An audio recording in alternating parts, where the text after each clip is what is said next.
प्यारे बच्चों, अधिगम आकलन के अंतर्गत हम अध्ययन कर रहे हैं छात्र पोर्टफोलियो निर्माण का।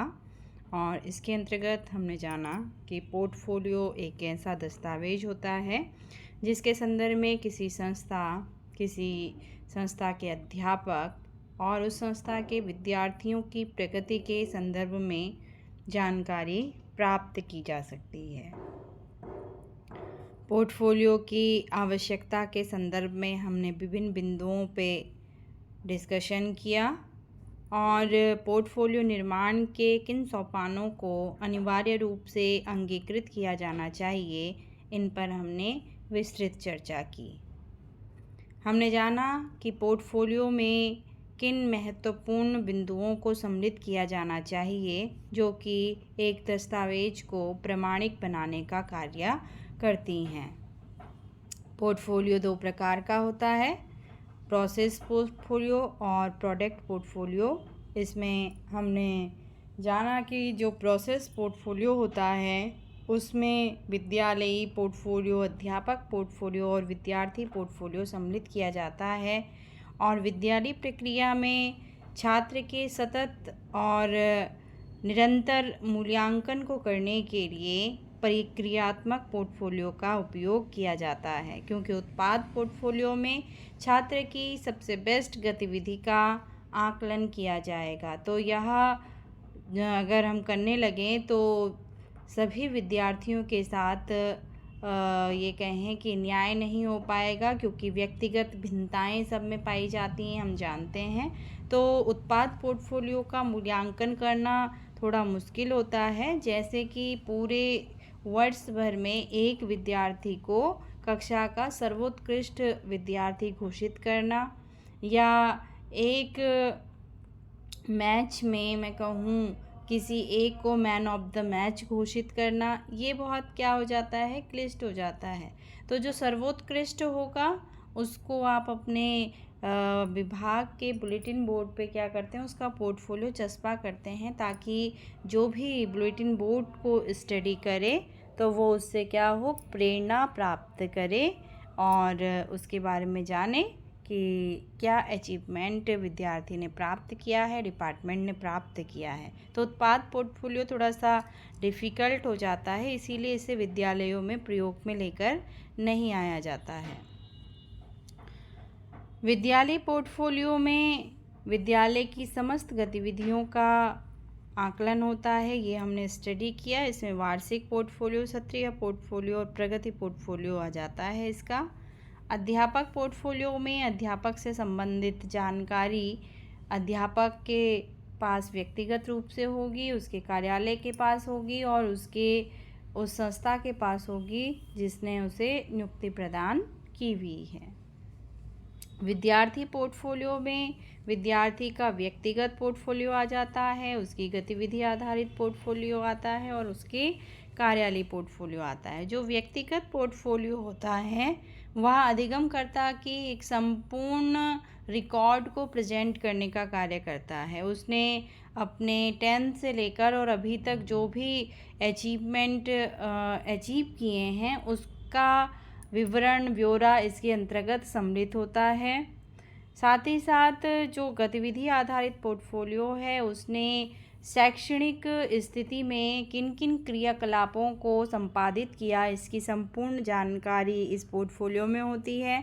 और कार्यालय पोर्टफोलियो में कार्यालय में आवश्यक रूप से जो दस्तावेज विद्यार्थी से संबंधित होने चाहिए उसका रिकॉर्ड मेंटेन किया जाता है।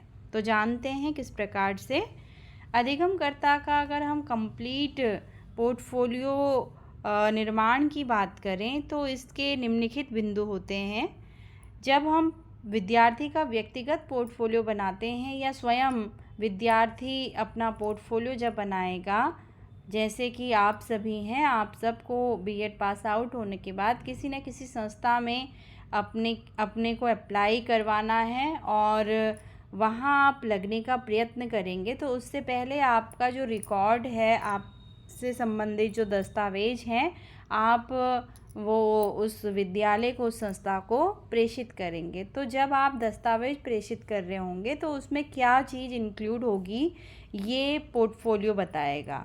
और इसको आप रिज्यूम कह सकते हैं, इसको ही आप बायोडाटा भी कह सकते हैं, जो आपके कंप्लीट स्टडी के प्रोसेस के बारे में, आपके स्किल्स के बारे में, आपके बारे में क्या करेगा, आपका पूरा ब्यौरा देने का कार्य करेगा।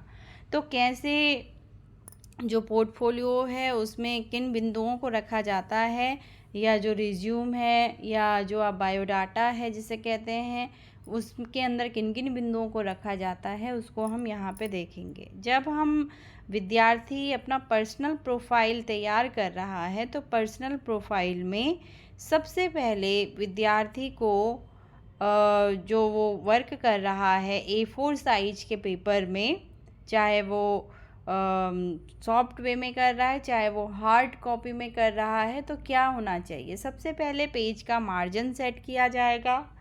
पेज का मार्जिन सेट करने के पश्चात जब आपने पेज का मार्जिन सेट कर लिया है तो पेज के सबसे टॉप में राइट साइड विद्यार्थी को अपना फ़ोटो चस्पा कर देना है।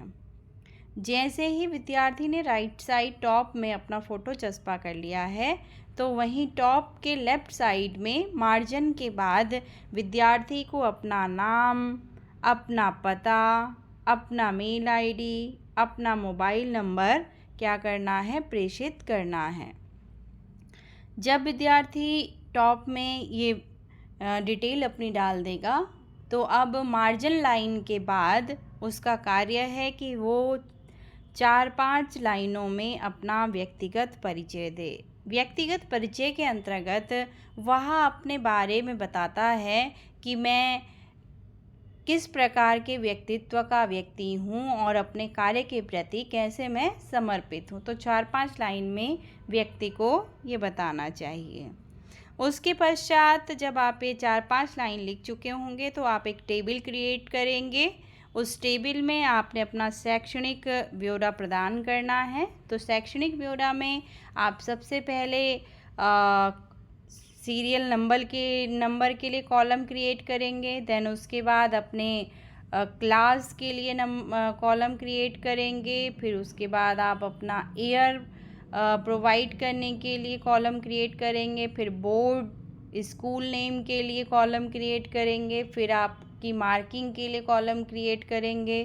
फिर आपके सब्जेक्ट के लिए कॉलम क्रिएट करेंगे। फिर आप अपनी परसेंटेज के लिए कॉलम क्रिएट करेंगे। अब इन कॉलम के अंतर्गत आप लिखेंगे 10th 12th, आपका BA, आपका जो आपका MA है, आप B.Ed कर रहे हैं, तो जितना आप कर चुके हैं उसका ब्यौरा आप कंप्लीट जो ये कॉलम हमने क्रिएट किए हैं इन्फॉर्मेशन उनके अंदर फिल आउट करोगे। उसके पश्चात आपने कोई अन्य अचीवमेंट लिया है, यानी कोई एक्स्ट्रा इसके UG PG के बाद आप कुछ एक्स्ट्रा अन्य उपलब्धि आप ले रहे हैं, तो जैसे B.Ed आपका अन्य उसमें आ जाएगा। ऐसे ही आपने हो सकता है डबल PG किया हो तो वो उसके अंतर्गत आ जाएगा। आपने हो सकता है कंप्यूटर का कोर्स किया हो तो वो भी क्या आ जाएगा, इसके अंतर्गत इंक्लूड हो जाएगा। तो इसके लिए भी आपको क्या करना पड़ेगा, अन्य उपलब्धि के लिए कॉलम क्रिएट करने पड़ेंगे, टेबल क्रिएट करनी पड़ेगी, उसके अंदर आप इसको फिल करेंगे। जब आप अपना अन्य व्यक्तिगत ब्यौरा दे चुके होंगे तो अब आप शैक्षणिक शोध कार्यक्रमों में आपने प्रतिभाग किया है, इससे संबंधित डिटेल डालेंगे, जैसे सेमिनार, कॉन्फ्रेंसेस, वर्कशॉप, ये वाद विवाद, इन सारी चीज़ों में आपने पार्टिसिपेट किया हुआ है तो आप इसका ब्यौरा लिखना शुरू कर देंगे। किस ईयर में आपने किया, किस संस्था में आपने किया, किस विषय पे आपने किया, ये कंप्लीट जो एक इन्फॉर्मेशन होनी चाहिए वो सारी इन्फॉर्मेशन उसके अंदर होनी चाहिए। और इसके पश्चात जब आप ये भर चुके होंगे तो अब आपने कोई नेशनल और स्टेट लेवल की कंपटीशन में प्रतिभाग किया है तो उसका भी ब्यौरा आप कॉलम क्रिएट करके अलग से टेबल बनाकर प्रोवाइड करेंगे और हेडिंग वाइज इनको क्या करते रहेंगे, लिखते रहेंगे। जब ये लिख चुके होंगे तो अब आपका कार्य होगा अपने बारे में 5 सकारात्मक बातें पॉइंट में लिखना। जैसे आपकी 5 सकारात्मक बातें आपकी स्ट्रेंथ को जो बताती हो कि आप इतने पॉजिटिव माइंड हैं, आप इतने एक्टिव हैं, आप इतने कर्तव्यनिष्ठ हैं, आप में परोपकारिता है। कौन कौन से 5 पॉजिटिव पॉइंट आपको अपने में लगते हैं, उसको आप लिखेंगे। फिर जब आप ये बता चुके होंगे तो अंत में आपका कार्य है डिक्लेरेशन करना कि मैंने जो भी इन्फॉर्मेशन दी है वो बिल्कुल सत्य है और कोई भी बात इसमें त्रुटिपूर्ण नहीं है, यह घोषणा की जाएगी। और अंत में पेज के लास्ट में आप राइट साइड में अपना नाम लिखेंगे और अपने हस्ताक्षर कर देंगे नाम के ऊपर। फिर उसके बाद उसी पेज के लास्ट में जो आपका लेफ़्ट साइड है वहाँ पर आपने पहले दिनांक लिखना है और फिर स्थान लिखना है। यह लिखने के पश्चात आपको जहाँ अपना रिज्यूम भेजना है, बायोडाटा फॉरवर्ड करना है, इसके साथ आप जो आपने इन्फॉर्मेशन प्रोवाइड की है दस्तावेज चस्पा कर दीजिए। और दस्तावेज चस्पा करने के पश्चात आप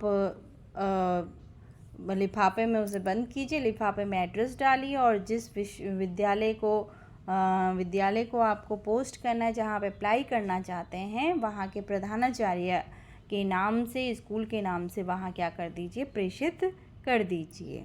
तो ये छात्र का व्यक्तिगत पोर्टफोलियो होता है और इसी को आप अपने शैक्षणिक ब्यौरे के रूप में क्या करते हैं, प्रयोग में भी लेके आते हैं, अपने बारे में बताने के लिए प्रयोग में लेके आते हैं। इसके बाद बारी आती है गतिविधि आधारित पोर्टफोलियो की, जो कि विद्यार्थी का संपूर्ण शैक्षणिक क्रियाकलापों का विवरण देता है और इसके आधार पर विद्यार्थी के संदर्भ में भविष्य के महत्वपूर्ण निर्णयों को लिया जा सकता है। जैसे वह किस विषय को चयनित करेगा, वह किस क्षेत्र में जाएगा, उसके लिए कौन सा प्रोफेशन अच्छा है, वो किन किन पदों को सर्जित कर सकता है, ये सारे निर्णय लिए जा सकते हैं।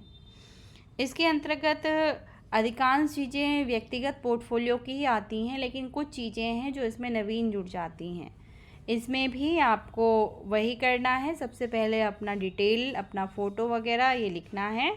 इसमें आप अपना व्यक्तिगत परिचय देंगे विस्तृत रूप से, जैसे आपके माता का नाम क्या है, आपके पिता का नाम क्या है, आपकी जन्म तिथि क्या है, आपका मूल स्थान कहाँ है, जन्म स्थान या निवास स्थान जिसे आप कहते हैं, आपकी जाति, आपका धर्म, आप किस भाषा को बिलोंग करते हैं, किस भाषा को जानते हैं, और आप विवाहित हैं, अविवाहित हैं, ये सारी डिटेल लिखी जाती है।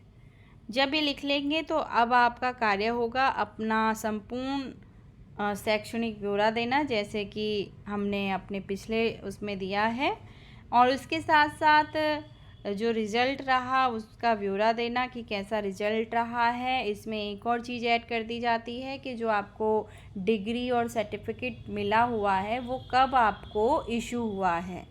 तो आप देखेंगे आपके सर्टिफिकेट डिग्री में एग्ज़ाम कंट्रोलर के साइन होते हैं, तो एग्ज़ाम कंट्रोलर ने उसमें डेट भी डाली रहती है और मुहर भी लगाई रहती है, तो उसको यहाँ क्या कर देते हैं, परीक्षा के परिणाम के उसमें मेंशन करेंगे कि कितनी तारीख को ये इशू हुआ है आपको।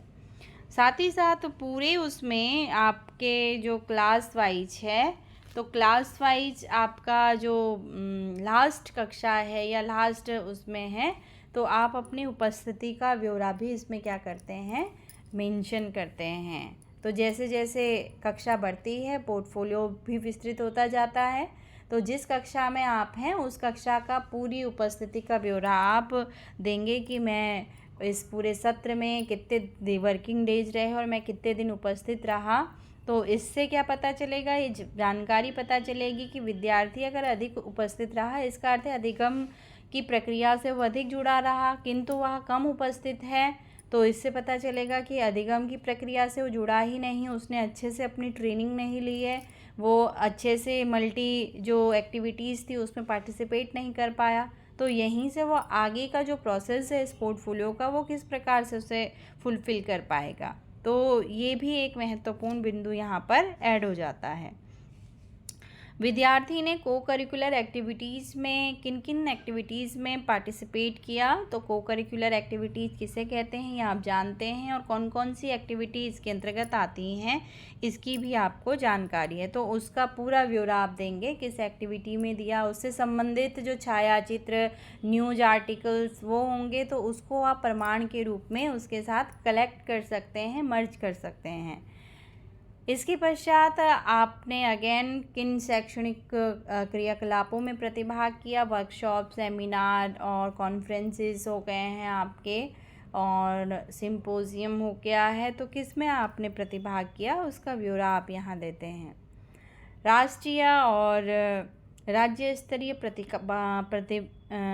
प्रतियोगिताओं में आपने प्रतिभाग किया है तो उसका भी कंप्लीट ब्यौरा देना होता है। नया इसमें और जो जुड़ेगा वो है सामाजिक प्रतिभागिता। आपने सोसाइटी के लिए कोई वर्क किया है, जैसे आपका एनएसएस, एनसीसी, ये सारी चीज़ें किस चीज़ के लिए होती हैं, सोसाइटी के लिए करवाई जाती हैं। आप संस्कृत के क्षेत्र से जुड़े हुए हैं तो जैसे संस्कृत भारती एक संस्था है, वो संस्कृत के उत्थान के लिए क्रिया कर रही है, संस्कृत भाषा के प्रचार प्रसार के लिए क्रियारत है। तो आप सब बहुत बढ़ चढ़ के इसमें प्रतिभाग करते हैं। तो ये सारी एक्टिविटी कहाँ इंक्लूड करेंगे, इस वाले कॉलम में आप इंक्लूड करेंगे। इसके अलावा भी किसी संस्था के साथ जुड़कर आप कोई सामाजिक क्रियाकलापों में बढ़ चढ़ के प्रतिभाग करते हैं तो उससे संबंधित जो दस्तावेज है उसको संलग्न करते हुए उसकी डिटेल को आप यहाँ पे क्या करेंगे, प्रोवाइड करते हैं।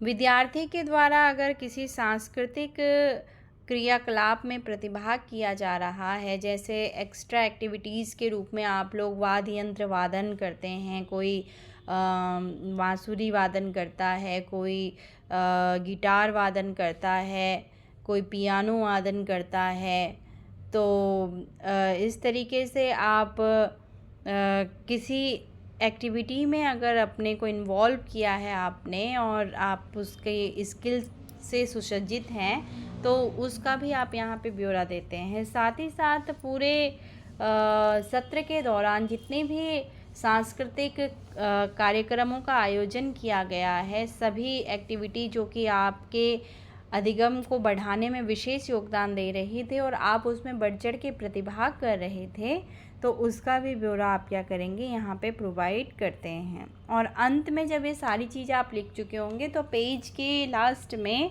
आपने पेज के राइट साइड अपना नाम लिखना है, अपनी कक्षा, अपना रोल नंबर आप और अपना सत्र लिखेंगे, और लेफ़्ट साइड में अध्यापक का नाम और अध्यापक का पद वहाँ पे आप लिख देंगे, और ये आपका गतिविधि आधारित पोर्टफोलियो तैयार हो गया। अब बात आती है कार्यालयी पोर्टफोलियो की, जो कि ये बताएगा कि छात्र कितना प्रोग्रेसिव है। तो छात्र की प्रोग्रेसिव रिपोर्ट के लिए और जो उसने क्या कर लिया है और क्या और एक्टिविटी में इन्वॉल्व हो रहा है, और जो दस्तावेज अनिवार्य हैं कार्यालय में सबमिट करना, उससे संबंधित डिटेल यहाँ होती है। कार्यालय के पास आपका जो पोर्टफोलियो होता है या किन चीज़ों को आप सबमिट करते हैं, जो चीज़ें आपके पास अनिवार्य रूप से होनी चाहिए, जैसे कि आप सबसे पहले परीक्षा फॉर्म या प्रवेश फॉर्म को डाउनलोड करते हैं, उसे फिल करते हैं, उसमें जितने भी कॉलम हैं उनका अच्छे से स्टडी करते हैं और उससे अपना ब्यौरा देते हैं। तो वहाँ आप अपना व्यक्तिगत पोर्टफोलियो भी यूज करते हैं और वहाँ आप अपना गतिविधि आधारित पोर्टफोलियो भी यूज कर रहे हैं, क्योंकि वो सारी ही बिंदु फॉर्म के अंदर क्या होते हैं, इंक्लूड होते हैं। आप अपना स्थानांतरण प्रमाण पत्र को भी उसके साथ क्या करते हैं, प्रेषित करते हैं, अगर नई संस्था में आप प्रवेशित हो रहे हैं। इसके पश्चात आपको अपना फिज़िकल फिटनेस मेडिकल रिपोर्ट आपको प्रोवाइड करनी होती है कि आप जिस संस्था में रेगुलर स्टूडेंट के रूप में प्रविष्ट हो रहे हैं उस संस्था के योग्य आप हैं, आप शारीरिक रूप से स्वस्थ हैं, मानसिक रूप से आप स्वस्थ हैं, और आप वहाँ जितनी भी गतिविधियाँ आयोजित की जाएंगी उनमें आप प्रतिभाग करने की आप में क्षमता है। तो ये आप अपने फिज़िकल फिटनेस सर्टिफिकेट से प्रूफ कर देते हैं। आपका कैरेक्टर सर्टिफिकेट आपने पिछली संस्था से जो अध्ययन किया हुआ है वो आपको आपके कैरेक्टर सर्टिफिकेट को प्रोवाइड करती है, जो ये बताता है कि आप कैसे चरित्र वाले रहे हैं, आपका चरित्र किस तरीके का है। कई बार आप देखते हैं कि विद्यार्थी कुछ उदंडी टाइप का और आक्रामक टाइप के होते हैं और इस व्यवहार को देखकर लगता है कि क्या विद्यार्थी कहीं ऐसी क्रियाओं में तो संलिप्त नहीं है जो क्रियाएं विद्यार्थी के भविष्य के लिए उचित नहीं हैं। तो कहीं मार पीट और इस तरीके की क्रियाओं में शिकायत के अंतर्गत कोई प्रक्रिया तो उनके ऊपर नहीं चल रही है, तो वहाँ क्या मांगा जाता है, कैरेक्टर सर्टिफिकेट मांगा जाता है, जो बताता है कि ये संस्था में आने के लिए शालीन सुव्यवस्थित चरित्र का है। तो इसके लिए कैरेक्टर सर्टिफिकेट आपका मांगा जाता है। आगे आता है आपका कंप्लीट शैक्षिक ब्यूरो। जिस कोर्स के लिए आप प्रविष्ट होने जा रहे हैं उसके लिए जो एलिजिबिलिटी क्राइटेरिया मांगा गया है उससे संबंधित संपूर्ण दस्तावेजों को आप क्या करेंगे, सेल्फ अटेस्ट करते हुए अपने फॉर्म के साथ या काउंसलिंग के टाइम पे आप प्रोवाइड करते हैं अपने ओरिजिनल डॉक्यूमेंट को वेरीफाई करवाते हुए। नेक्स्ट आता है छात्र का जो स्थायी पता है, मूल निवास है और अभिभावक के संरक्षण में वो है, उनका डिटेल, उनका कॉन्टैक्ट नंबर, उनका मेल आईडी, कंप्लीट इन्फॉर्मेशन आप क्या करते हैं, प्रोवाइड करते हैं। तो जो आपका मेल आईडी है पेरेंट्स का, कॉन्टैक्ट नंबर है पेरेंट्स का या स्थायी पता आप मांग रहे हैं, कई बार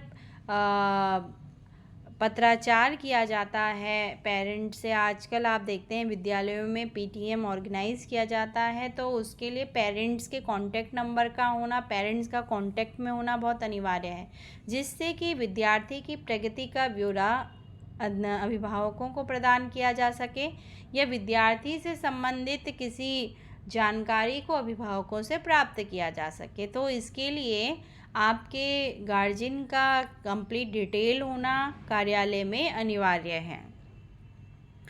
नेक्स्ट आता है जो सत्र के दौरान कार्यालय आपसे जितनी बार भी संपर्क करेंगे या आप कार्यालय से संपर्क करेंगे तो जो भी दस्तावेज कार्यालय आपसे मांग रहा है या आपके द्वारा कार्यालय से मांगा जा रहा है तो उसका एक कंप्लीट ब्यौरा रजिस्टर के रूप में और आपके जो पर्सनल फाइल है उसमें क्या कर दिया जाता है, चस्पा कर दिया जाता है। और कोई अन्य महत्वपूर्ण दस्तावेज जैसे कि हो सकता है कि कार्यालय अध्यापकों के सत्रीय कार्य से संबंधित या अध्यापकों ने कोई इन्फॉर्मेशन मांगने के लिए कार्यालय को कही है तो वो आपके लिए नोटिस निकालेगा और उस नोटिस के आधार पर उस क्रिया को पूर्ण करते हुए आपको कार्यालय में क्या करना पड़ेगा, सबमिट करना पड़ेगा।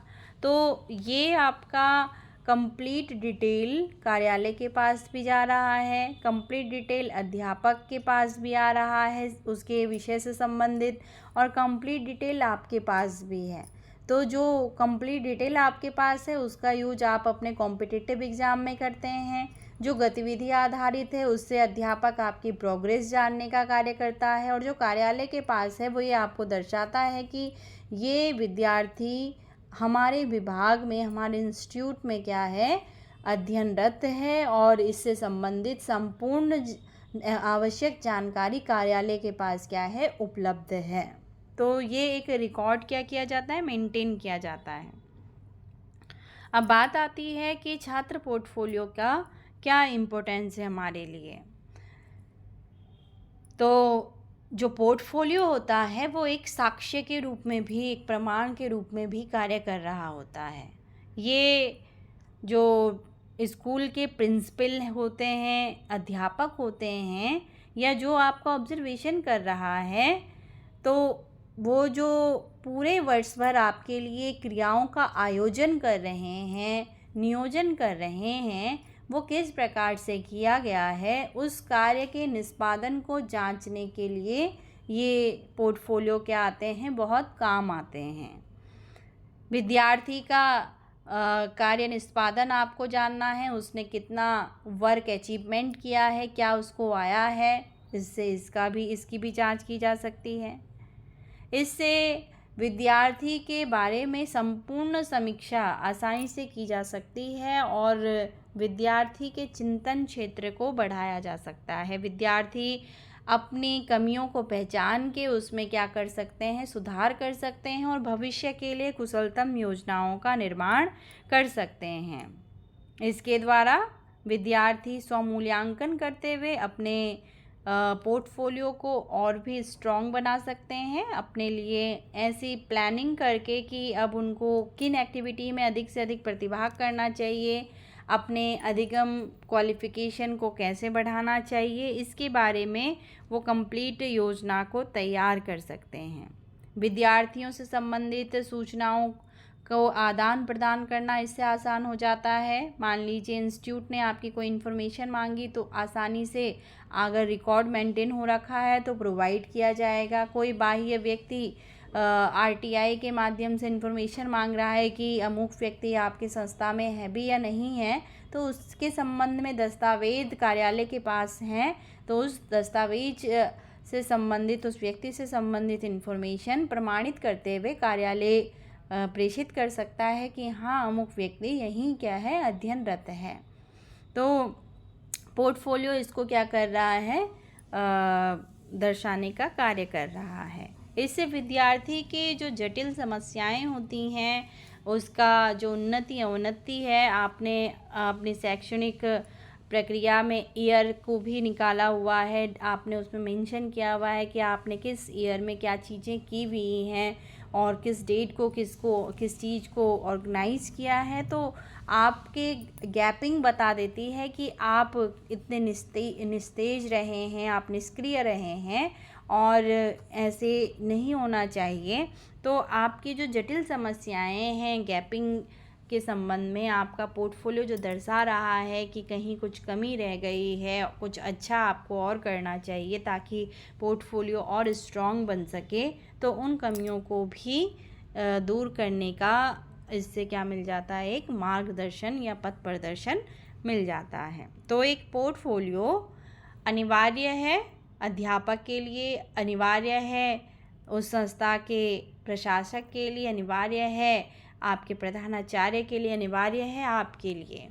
तो पोर्टफोलियो एक ऐसा रिकॉर्ड है जो कि आपके बारे में संपूर्ण ब्यौरा प्रेषित करने का कार्य करता है और पोर्टफोलियो के द्वारा आप अपनी शैक्षणिक उन्नति को क्या कर सकते हैं, निर्धारित कर सकते हैं और पोर्टफोलियो के माध्यम से आप अपने लिए प्लानिंग कर सकते हैं, नवीन योजनाओं का निर्माण कर सकते हैं और नवीन योजना के अकॉर्डिंग क्रिया करते हुए अपने पोर्टफोलियो को आप और भी ज़्यादा अधिक स्ट्रॉन्ग बना सकते हैं। तो ये था आपका पोर्टफोलियो का कंटेंट, जिसमें हमने जाना कि स्टूडेंट पोर्टफोलियो का निर्माण किस प्रकार से किया जाता है और पोर्टफोलियो में किन बिंदुओं का होना अनिवार्य है।